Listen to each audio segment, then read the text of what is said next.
This is an English country garden, and for the next year or two, this is where we'll be filming from. I hope you enjoy it.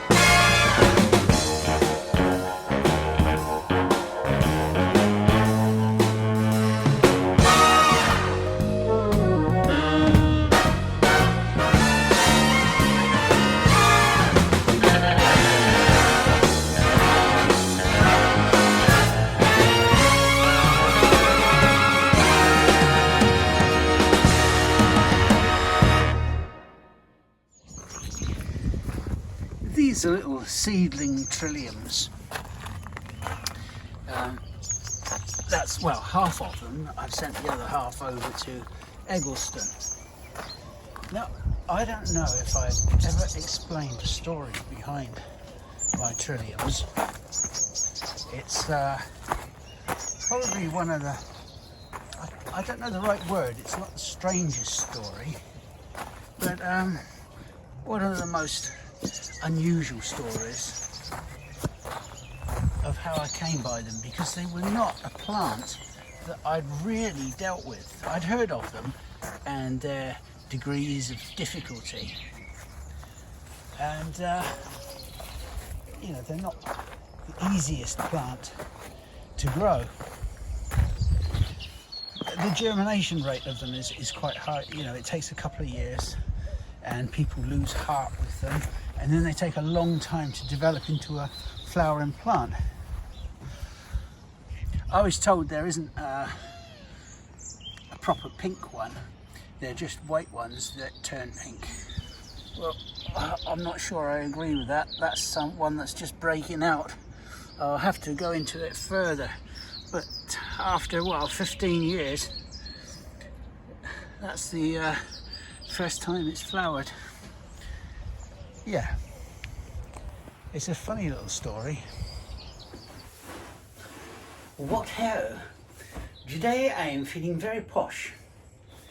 I don't know why. It's I think it's because I've been watching one of those things on the BBC about 60 years of children's programming.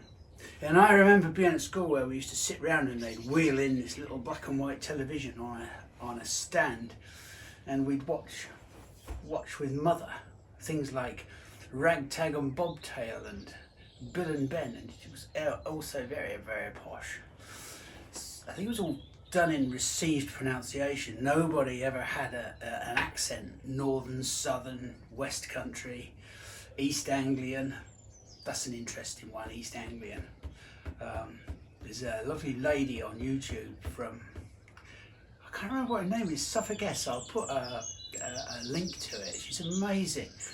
She goes through the Suffolk dialect. Fascinating little YouTube channel. Yeah, I've been watching it a lot lately. She's quite funny. I'm not sure she means to be, but if she is, it's great. Yeah, but they all talk in this received pronunciation. You know, hello children, and I can't do it because it's too difficult. Then I'm a peasant. But anyway, so yeah, I've been watching that. 60 years it's been going. Ragtag and Bobtail, Twizzle,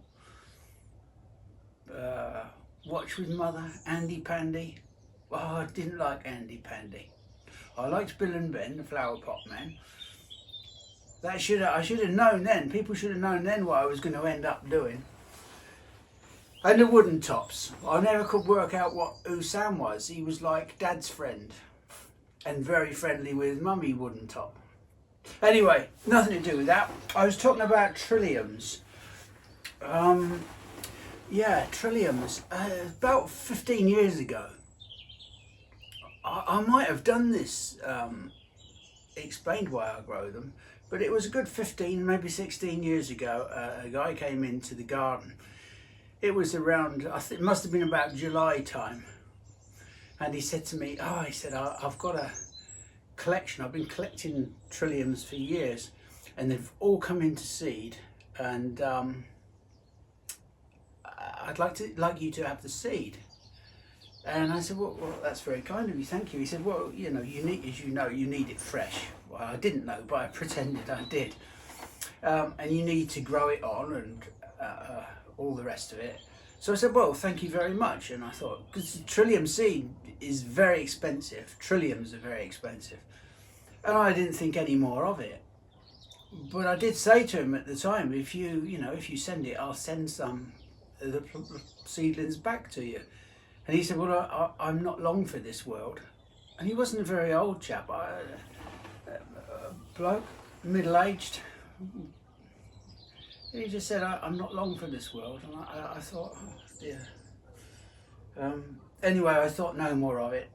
I thought it might, he might just have been feeling down or whatever, or a fantasist or whatever. But I didn't. A few weeks later, a package arrived, beautifully packed. And inside it was a packet full of squelched up trillium heads. And I cleaned them up and sewed them. And I did them down at Plantsmans corner at the time. And after a couple of years, they grew beautifully. And I pricked them out. And all the trilliums in this garden now that you'll see in the video, or that you might have just seen in the previous clip, have come from those seeds. And loads of them have gone over to Eggleston, and I'm going to keep reproducing them. Now I know what the colours are, I'll try and isolate the colours. But it was a wonderful story of how gardeners that have an interest and want their plants to continue, and were quite happy to just give them to me. So I have an affection for the trilliums. And I wrote, because there was a return address for the parcel, I wrote to the chap, but I to thank him, but I never heard. And what was wrong with him, I'm not sure, or why he wasn't going to be in this world much longer, I do not know. Anyway, it's one of those happy, sad things. But anyway, getting back to the videos, we haven't done videos for a long time. I couldn't decide what I was going to do or what I want to do. And I don't want to be tied to doing videos all the time. And I don't want to repeat myself, although some of you people that watch my videos have said, they'd be quite happy for me to repeat stuff. So perhaps I will. Propagation things and things like that. But I don't want to be tied to it. I'm retired now. But I do think I could do like a monthly update. They might be a bit shorter. I don't know, I'll give them a title or something, Grumpy Gardener Monthly or something.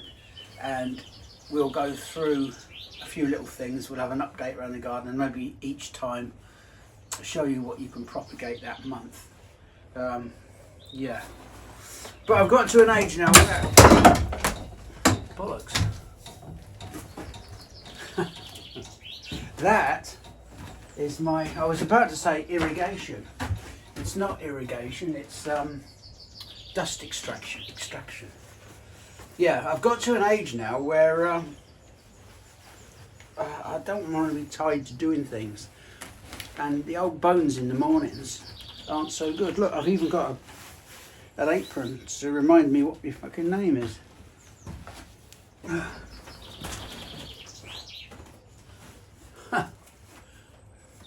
A little bit of slapstick for you.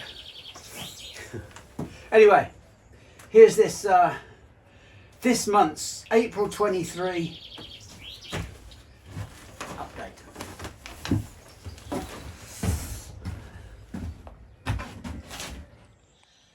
I suppose I should show you what's going on. It's like mid-April. What have we got? This is really just an update. We've got the young maples that I got from Matthew. They're starting to come out. Some little magnolia cuttings I did a few years ago. They got their first flowers on.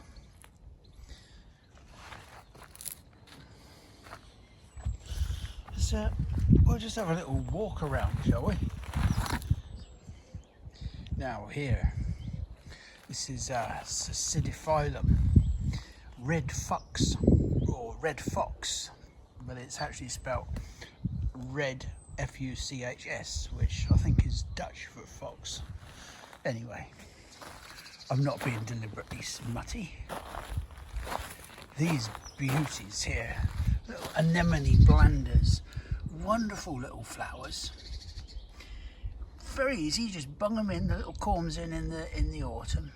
Away you go. The yellow in amongst them is celandine, which is particularly nice. These are all alliums.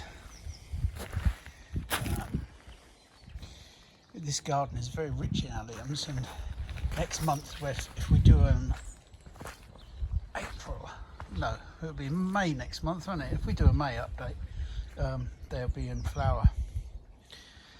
There's different little daffodils, narcissi there. Some of others have been and gone. This is a Cercis canadensis. I grew this from some seed given to me. It's not in leaf or flower yet. Chamaecyparis filifera aurea is, I think it's called the thread needle conifer. I can't remember what its common name is, but it has a lovely thing. And I grew the tree up through the middle of it. Well, actually, I planted this right next to the trunk, so it kind of looks a little bit weird. Very nice though. This is Katsura, which is a beautiful, beautiful maple. Very early to come into flower.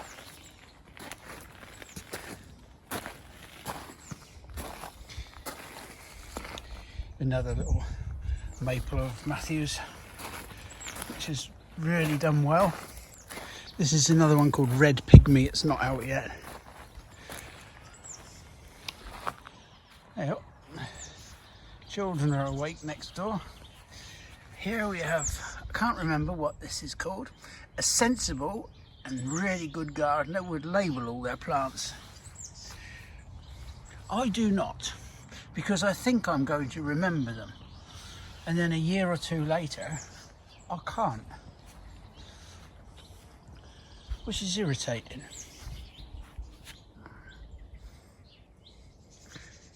All right, old girl, are you okay? You're losing your sight a little bit. Your brother's losing his hearing. Bit of cataract problem. What have we got here? Roses, they're starting to grow in. Trilliums.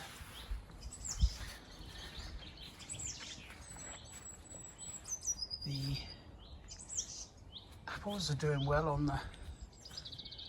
the pier, on the edges. I'm hoping to get a lot more growth on here so that I can start really filling out. It's had a couple of years to put its roots down, so I am hoping that we can start getting some growth on it to train in properly and get this pier looking a little bit less naked. I think that's a rhododendron called Blue Peter. It's a little small leaf rhodie. As it's only mid-April, it's quite strange that I should have flower buds on these roses, but I have. Oh yeah, look at that there. Where is it? There, look. It's quite early.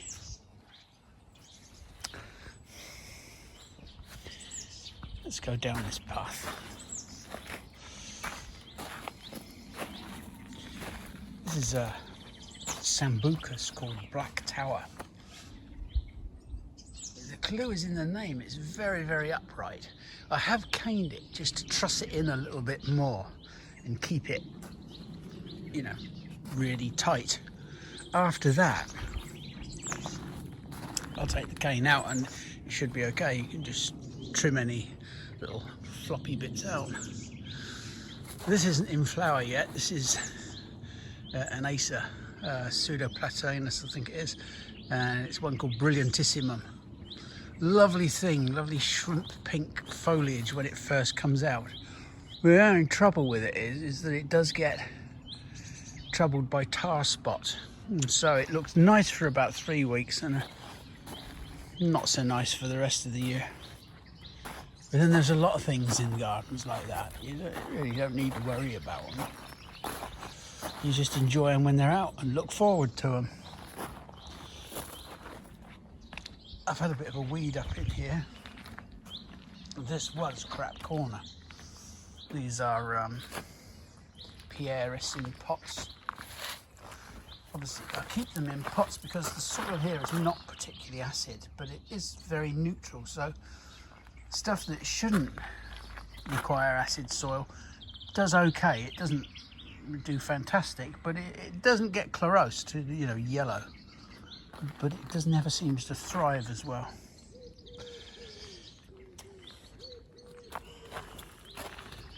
There's a Fothergilla here and Eucryphia, and that's Cornus aurea.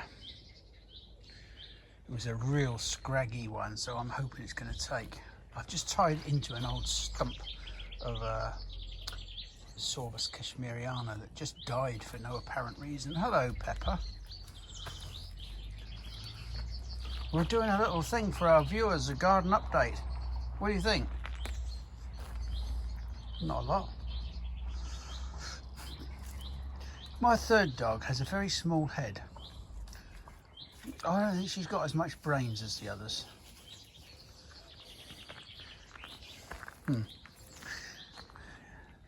This is not out yet. This is, oh, I can't remember now. It's called Quicksilver. The name will come to me in a minute. Begins with an E anyway. No, that's a lot good. Anyway, never mind. It's one I had at Eggleston and was convinced it was an olive. Well, let's carry on. That down there is a rabbit trap. Oh, I could shoot the bugger, but as I've got older, I've got less inclined to. The desire to kill things is... Well, I never had a strong desire to kill things, I just had to. You know, you'd set rat traps, you'd set mouse traps, you'd shoot rabbits because they would destroy your livelihood, but I don't have a livelihood from a garden anymore, from a nursery, so I don't know, I've just got soft. Look up here, now this is an alpina, Clematis alpina. This is one called Blue Dancer. I took a cutting from one at Eggleston, and yeah, it's doing well.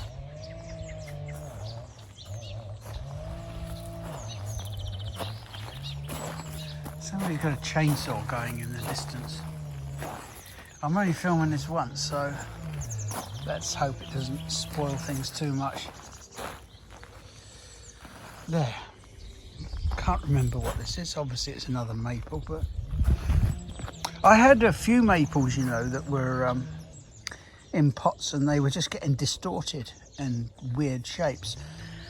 And actually when that happens, it can be quite nice. Do you remember when we cleared out the bottom of this? It's lovely when it's got no leaves on it. It looks really strange, but it's just coming into leaf now. So it's really, really nice.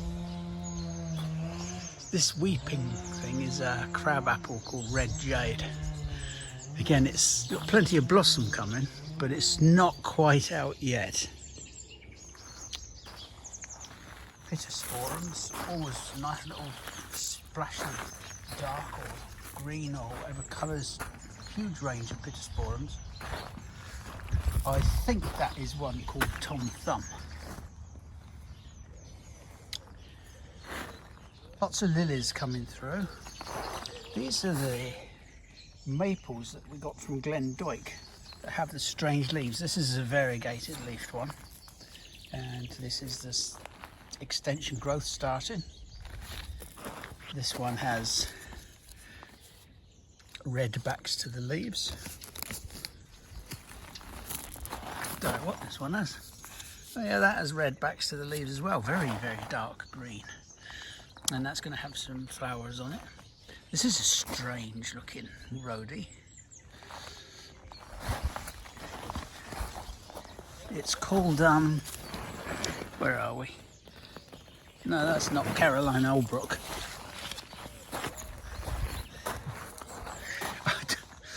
The good gardener hasn't labelled his plants again, so I can't remember. I won't be propagating it, so I don't give a bugger anyway, but it's looking nice, isn't it? It's interesting. Now, that's another one. Yeah, you can see that's got a nice brown farina on the back of the leaf. You know, I forget plant names these days. And, you know, horticultural botanical terms that I've grown up for, like, spent 50 years using. And now they just disappear into the mists of time. It's very, very strange. We are on our daily walk. It's the village of Barningham where I live. There's a track that goes right the way round the outside of the village. I don't know, it's about a mile and a half, it's a couple of miles. It goes in a big arc all the way around. And it's very nice. It's a lovely track for like watching the seasons and stuff. It's very nice. This time of the year, the blackthorn's out. Now, if you're not sure what blackthorn is, it's what you get sloes from. Obviously, it's going to be a really good crop of sloes this year, assuming we don't get any really late frosts, frosts of consequence, followed by sun. It's okay if we get a frost and it's cloudy the next morning, it's not so bad. It's when the sun thaws the frost off of blossom very quickly. It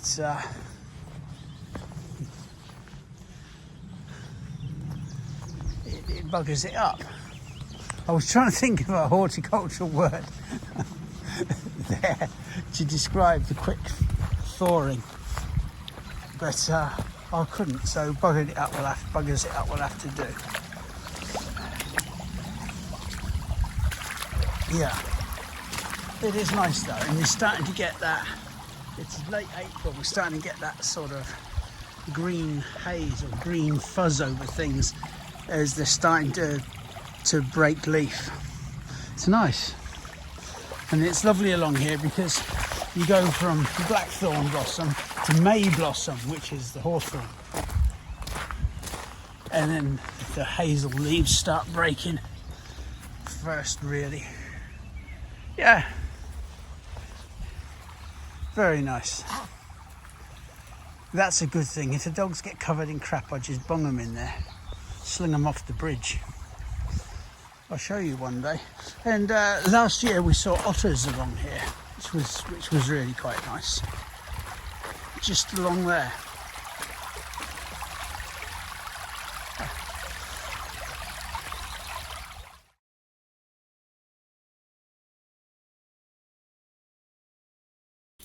Now look at this. Look at this fern coming through here. A lot of the ferns. This garden does well in ferns. It's really nice. Trilliums. That's just a self-seeded pulmonaria.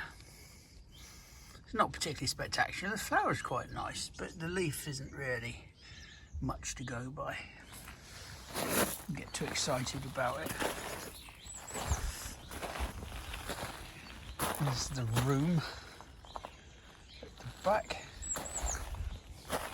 This is looking a bit chlorosta. I don't know why. Maybe it's taken on some root damage. Oh, it's got a label on it. Mussa's Maroon. Yeah, it's not looking brilliant, that. We'll give it a feed and see how it goes. You've seen this plant before. It's Perry's Weeping Silver. It's Weeping Holly. Dicentra's doing well. This is a really nice dicentra because it has nice gold foliage, and it remains gold for many, many weeks. Shut your noise up. Twat.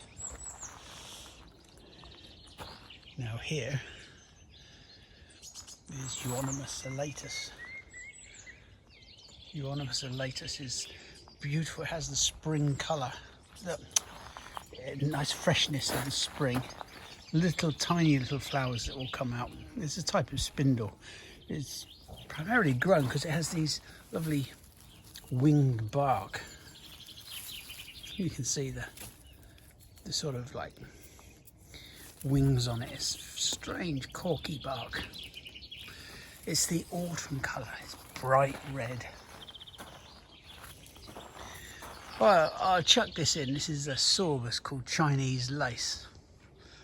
I know bugger all about it. I'm going to have to look it up, but it's got lots of... These are called corymbs of flower. I don't know why they're called corymbs, they just are. But, yeah, they're pretty boring. Like flat heads. Can you imagine an achillea? It's like an achillea on a stick. But the foliage looks really quite nice. Lacy. That might be something to do with where it got its name from. Now up here, you can see the dactyloriza at the back of, they're all coming through now. Robinsoniana. Again, you can see the fronds of these ferns that are starting to break. Yeah, anemone Robinsoniana, it's a little beauty. And look at this. I grew these from seeds. They're erythronium. They had a lovely purple flower on. You can see there's more trilliums in this border. This is a pulmonaria called shrimps on the Barbie. Yeah, it's all right. There's more anemones there. Brunneras. They're like a perennial forget-me-not. Again, trilliums at the back. There's a slight difference in the degree of redness of these. I mean, look at that. They're really quite blackish red. And there, they get even darker. Yet this one has a lovely... I was going to say it's got a bite to it, but it's got a nice... more vibrancy to it, I think. They do flower a long time. They've been in flower about 6 weeks now.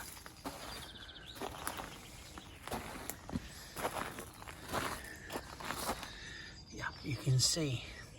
This is just like the wild anemone. As I say, it's called Robinsoniana. And it has rather than just being white, it has this lovely pale blue. I think it's a beautiful, beautiful plant. This is Sanguisorba canadensis, Floroplena, bloodroot. This is the plant that, if you scratch the root, can't see any at the moment, but if you scratch the root, it comes out. There's like a red dye on it. It looks like blood.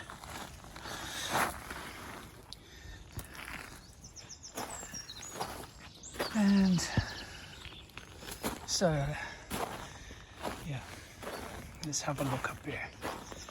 This is a lamium. I think it's called ovatus. I'll have to caption it. Can't remember exactly. Lisa likes it. I think it's fucking boring, to be honest, but they are. Got a punsy stinging now.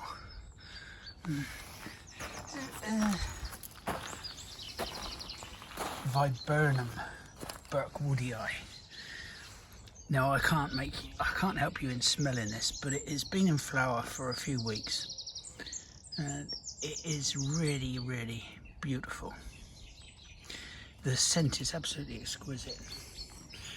Again, I've trussed it up because it's at the apex of this bed, so I'm pulling it together so that I can keep it upright before it spreads out. One of the problems with these, and you really do need to get in, and they get an aphid early on, and you can see the distortions. If you give it a spray now of an evening, you'll find that the distortions, the aphids will die off and they'll be all right. But it does grow through it. It's just that it doesn't look very nice.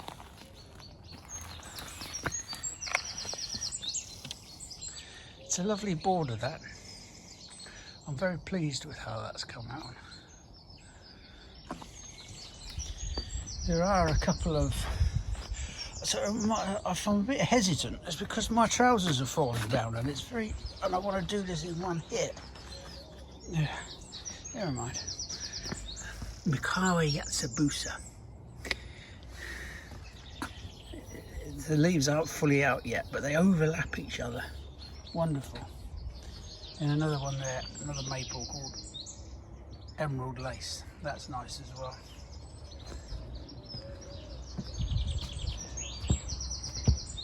What else have we got here? Yeah. There's some nice fritillaries there. Can't remember which one it is. They're quite a nice little clump here, actually. This is an erythronium called White Beauty. That's a muscari. And these fritillaries will be out sooner. I just can't remember what they are. No, can't think. There's a yellow one over the back there, the straight old pagoda. Boring as fuck it is. Oh, it grows like hell. But it is an erythronium. I put in a conifer on the corner here. It didn't. It died off. It was a crappy one. But now I've moved this. It was getting too big for its pot. It's a little Crataegus, little hawthorn called Pink Corkscrew, I think. Strange little thing. There's another one, dwarf conifer. I don't know what that is. This is a plant. It reminds me of, look at that, it's beautiful white. It's a bit like Forsythia. It comes out in a big flash of colour for a couple of weeks and then bugger all.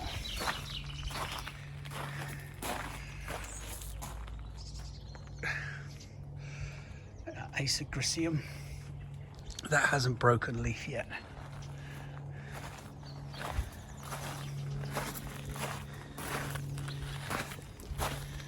Various hollies down here. This is like full of alliums, full of odd daffodils, and this is what I like, a little woodlandy bit here. Lots of, even the celandine, the yellow celandine looks quite nice. Most people see it as a weed. I'll try and keep on top of it, but yeah, it's alright. There's a little spirea. We just like to let things grow in this section, and now they can grow. You know, it all got really cut down a couple of years back when I redid the garden.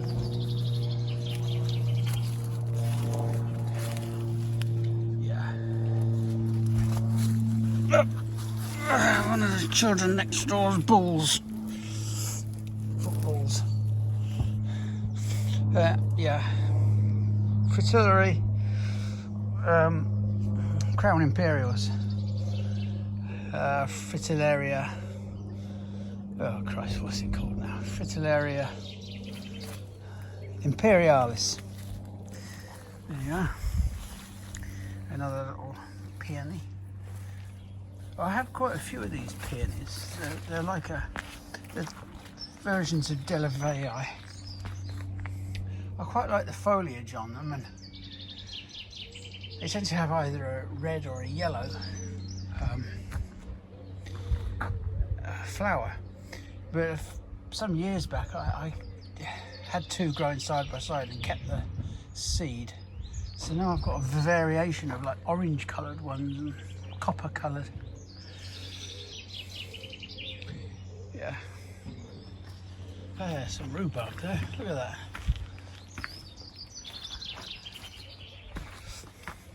I can't stand rhubarb. It makes your teeth feel like chalk and gives you the shits. Why would anybody like rhubarb?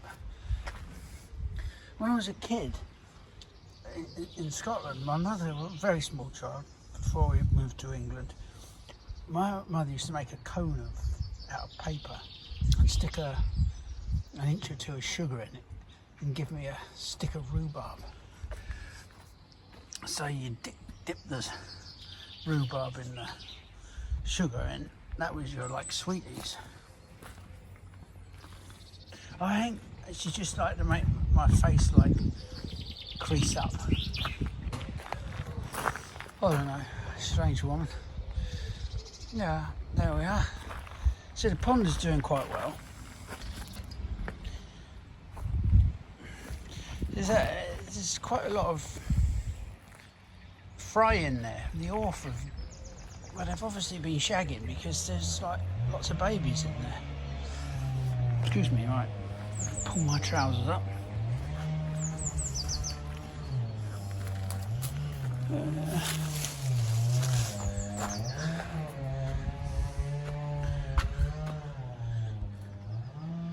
Yeah, I did a lot of turning in the winter, so I'm not doing as much now that the sun's out, so it's all garden tools now. Never did find out who sent this. Not very nice, is it? Yeah.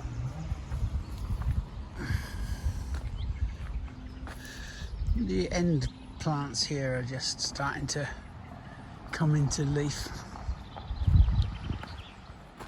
The road is going to have a good display on them. There's another maple. I think it's a microphylla, something like that. I'm hoping this gets away a bit more. This is a multi-stemmed Durham boss, so you know, the white birch. But I don't know.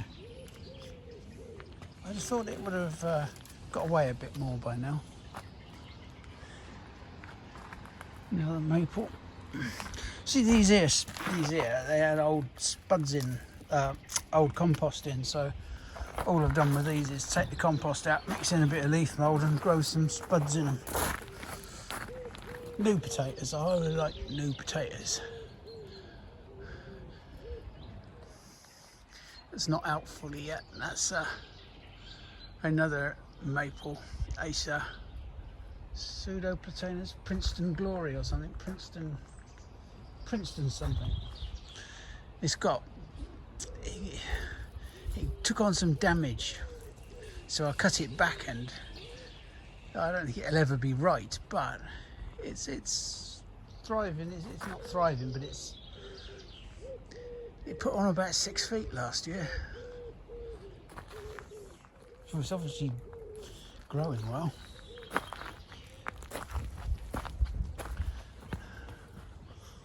Oh, I'm trying to find something more interesting to say, but I'm struggling. Which one is this now? Can't read the... It doesn't matter. It's a very nice little maple. There, you see those ripples on there? That's the fry there. There, you see that? They sun themselves on the top. Now, we put in 10 orf and found out afterwards that they grow quite large. I don't know why we put fish in here, but then we found out that they like running water and that they like various like other things, and they like it really deep. But they've survived 2 years. They're doing really well and they're breeding. thought the heron might have had them by now. But the fry, they sun themselves, and then when they hear a noise, you get this like boiling, this rippling effect.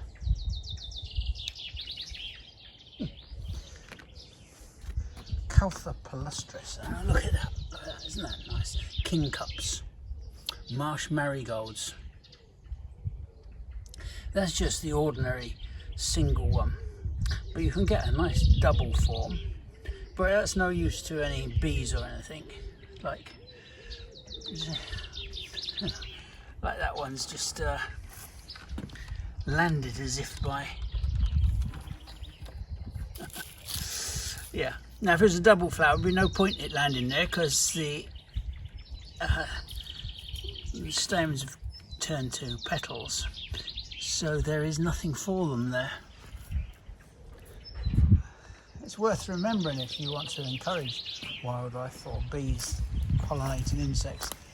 Double flowers are next to useless. This is Shishigashira.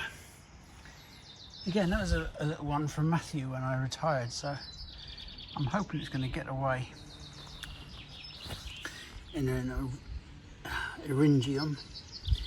That's one called Blue Jade. Just been bunged in there. It's alright. So there we are. I think you're up to date with the garden. Oh, look at that. That's the lesser spotted dog turd. Get that in a minute. Ballistically, I don't think that's one of yours. That's one of yours, isn't it? Yeah, when you have dogs, you know, I've got 3 of them, you inspect their drop-ins quite regularly for their health. I know when they've been eating some crap or eating a bit of rotten rabbit because they change colour. I don't think you really want to know that or not. There we are. I think this is Pamela Jackman. It's another Alpina. Nice, isn't it? And it will be even nicer when this one is out. This is a variety called Amber, which I'd never heard of, but Thomas brought one for Eggleston, and yeah, I think it must have been going cheap or he wouldn't have bought it, and he didn't really, I don't think he really knew what it was, but anyway, it turned out to be the most fantastic thing. Yeah, wonderful. You'll see that next month. Muscari Mount Hood. That's alright. Yeah. Oh, I haven't really got much else to say.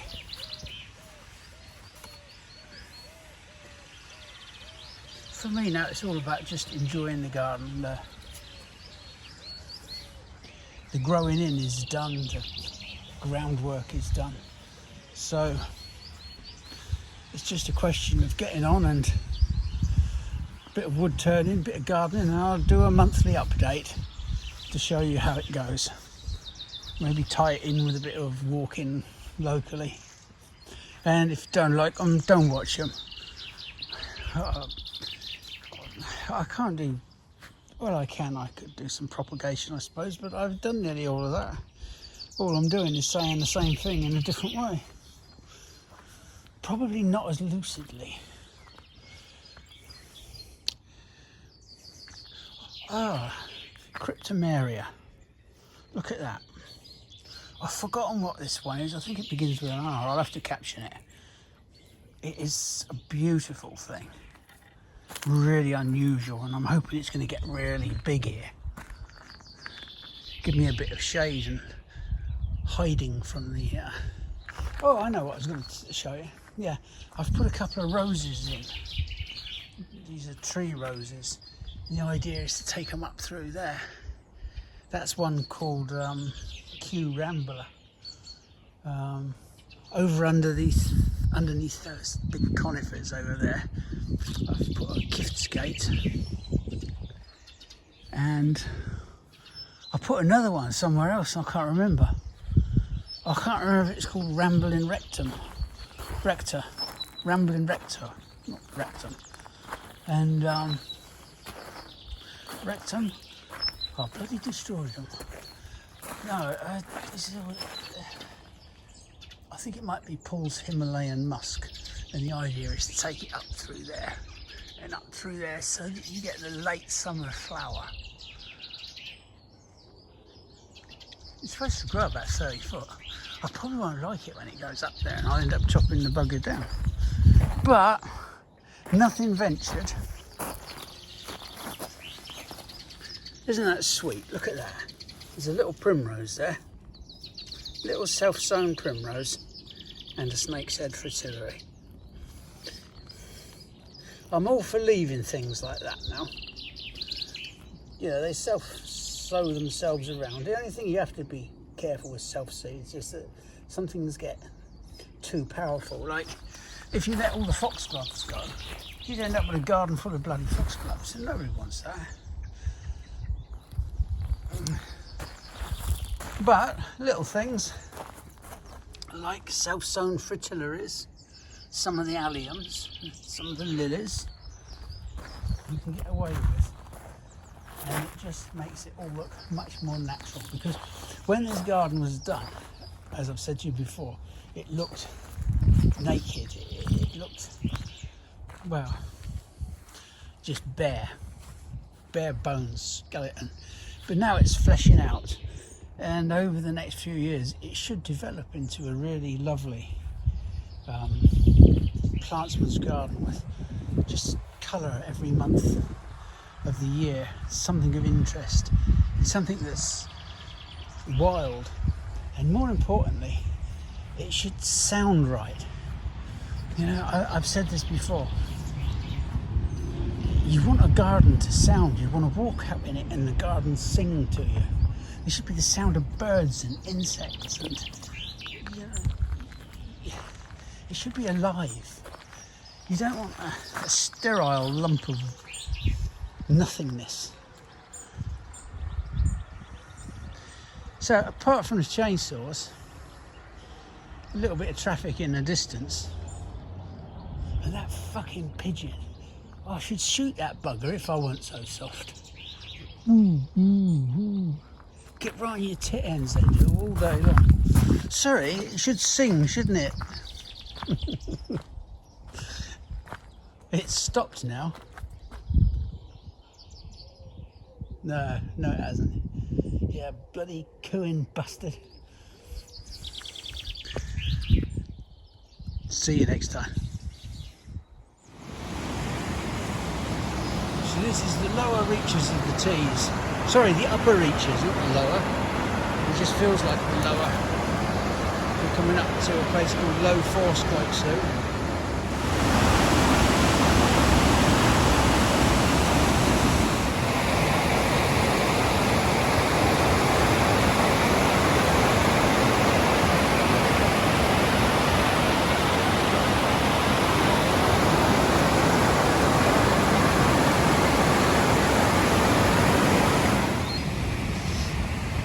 So this is the swing bridge, the winch bridge they call it.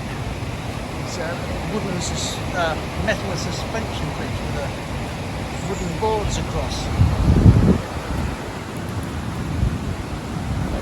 And there, we're just going to walk up to, this is Low Force itself. It really is quite dramatic.